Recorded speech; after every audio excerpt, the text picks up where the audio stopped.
Idol, magandang tanghali sa inyo lahat mga idol. Ito ang bagong project namin ngayon. Ayan o. Tingnan nyo. Ayan pa wala si Jewel Francesco. Ang kasama ko rito. Ayan idol o. Bulok na yung kahoy na inanay na idol. Ito na naman yung bagong project namin dito ngayon. Ayan idol o.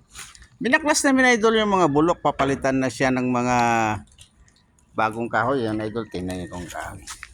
Mga goods yan idol. Kaya idol ang tibay ng mga kahoy na yan, yung mga sinanguna mga idol.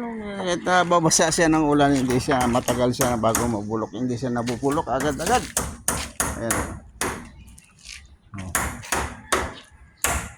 Yan idol, ayusin namin yan para maging bahay uli.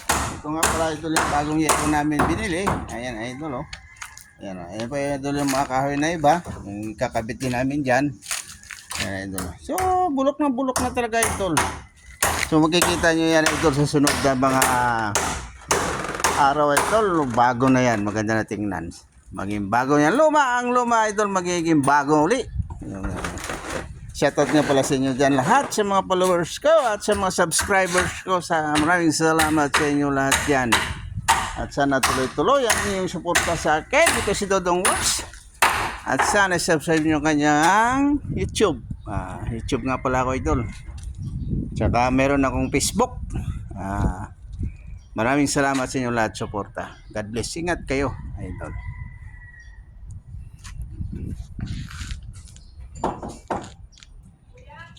Oh.